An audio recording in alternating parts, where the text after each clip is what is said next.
Hi everybody, I'm making this video today because I have a systematic plan to carefully purge any federal agency of its corruption. I see that it's needed because of what's coming out about the FBI now having 274 agents inside of the January 6th Fedsurrection.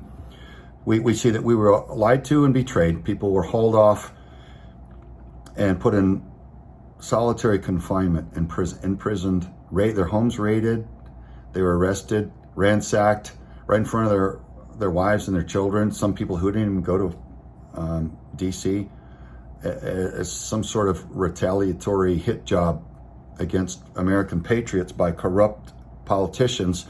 They were able to get the FBI to go along with it and to put these people in solitary confinement without due process. How does that happen, folks? We've got an FBI. It pains me to say, because I love the FBI when it's honorable and straight and doing what it's supposed to. But right now we see that in recent decades, our FBI has become utterly and rancidly corrupt. So there are at least hundreds of agents that have to be utterly corrupt in order to have all these false flag events and gross failures in leadership that we've seen in the first World Trade Center bombing, Ruby Ridge, Waco, Oklahoma City, 9/11, the Las Vegas shooting and the cover-up, the Charlie Kirk's murder and a cover-up. I mean, we see that we're being lied to, but we continually have directors of different agencies telling us that it's somehow okay,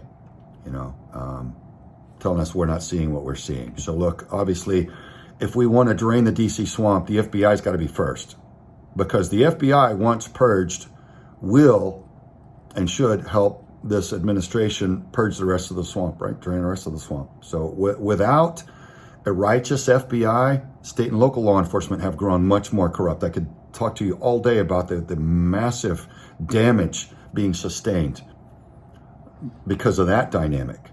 So because I was a federal air marshal, first line supervisory manager, I was an ATSAC, Las Vegas field office, some genius brought in a corrupt FBI SES level executive and put him in charge as the SAC, the special agent in charge of the Las Vegas field office. And he immediately demoralized those 210 agents that I was managing there.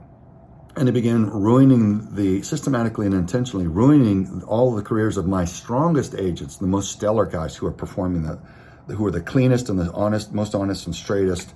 And I didn't understand that, and checked into the system as to what was necessary. Went to him about it. He didn't care. I couldn't go to his boss because his boss is the one that put him there, and so ended up making a national security whistleblower, protected disclosure to ICE at the time, who the Air Marshal Service was under, and the director of ICE, or the Office of Special Counsel rather for ICE, was utterly corrupt and called him. And the agent's name in charge of Las Vegas at the time was David Knowlton from the FBI. And the head of ICE OIG said, "Hey, Dave, Craig Sawyer just reported your management." And so David Knowlton was allowed to use the FBI's agents. His wife was the SAC of the Las Vegas field office at the time, Ellen Knowlton.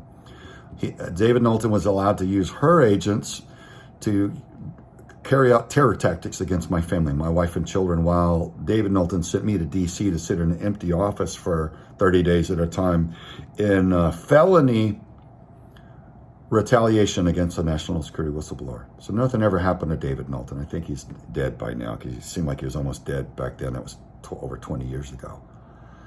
Nothing's been done. So look, because the Merit Systems Protection Board, Office of Special Counsel were all found completely corrupt. The head of Office of Special Counsel, Scott Block, was sentenced to 10 years in prison for his corruption, just as an example. And they all failed me, so I ended up having to resign to get my family extracted from these terror tactics and recover quality of life and get my family out from under this hostile retaliation. So it cost us everything, man. Nothing in my career and my history but outstanding contribution, superior contribution decorated for heroic service in combat. I'm a SEAL Team 6 veteran and had 18 years in and 5 years in the federal law enforcement community. Nothing but outstanding contributions and all that kind of stuff. But everything lost because I had to walk away to get my family out of that because nobody would intervene against the retaliation because the swamp was that deep. So, hey, really expensive observation, but I wrote down the plan on how what people refer to now as the deep state, just crooks within the federal system that don't want to leave, don't want to do their job, or either on the payroll and they're getting kickbacks or bound the knee to threats, whatever their motive. People who don't belong in our federal government, who are hard or impossible to fire, is what people refer to as the deep state. So I know now from witnessing it on the inside, with my family being targeted, how they circle the wagons around their corruption and defend it. So I know how to break it. So I've been sending messengers to Kash Patel and Dan Bongino, people who are mutual contacts that know them. I've met Dan once, but I don't know him. I've never met Kash. I've written letters to different presidents and agency directors over the years. Nobody has responded or followed through because they all have their own, ultimately have their own personal agenda, and they're a little bit afraid because it's kind of scary for them to go up against corruption. I'm not afraid.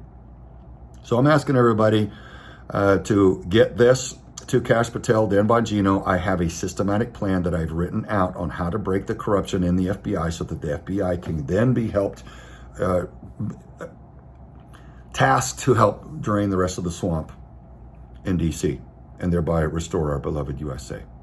So it's got to be surgically done. It's got to be carefully done. I'm not saying throw the baby out with the bathwater. I'm saying do it very, very accurately in good faith. And while my systematic plan will allow any task force to identify the corrupt, the worthless, and the righteous within any agency.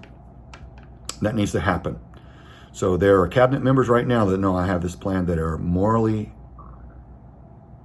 they're cowardly. They're cowardly because they don't want to address the corruption within. They won't have to go after small crooks because that's easy and prestigious for them. They don't want to admit that there's corruption and go and set about fixing it because that's not as easy. So pray for our nation. Pray that these leaders will step up and actually lead and not just kick the can down the road and pretend like the FBI is not rancidly corrupt, because we see that they are. We see all of the different scandals with the first World Trade Center bombing, the Ruby Ridge, Waco, 9/11, Oklahoma City, the Vegas mass shooter and cover-up, Charlie Kirk's assassination and cover-up, all of it. We see that the FBI is neck deep in all these, and they're not telling us the truth. For crying out loud, we can't even still get a JFK report without it being heavily redacted. So we've got a lot of deep corruption in our federal government. So share this.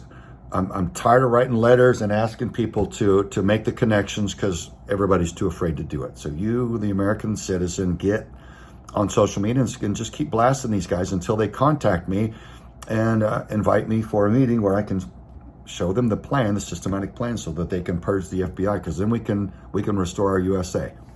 So local law enforcement are now much more corrupt because they're not worried about the FBI catching them. In generations past, the FBI used to love to catch state and local law enforcement corruption. And with a corrupt FBI, they're no longer afraid that they're going to get caught locally. So we're all suffering from this. All the crime that's ramped up is because the FBI is broken. So if you love the FBI, if you love the United States, you want honor and integrity restored, we've got to carry out this plan, purge the FBI of all the cancer within it, so it can be restored back to the most premier law enforcement agency on the face of the planet, as I believe it should and can be, but only under strong leadership. Strong leader sets the culture. Right now, the culture is kick the can down the road and pretend like the broken is somehow okay. That's not going to work. So pray for our leaders. Pray that they'll step up.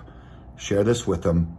And let's all let's all take action to restore our beloved USA. How about you? God bless you all.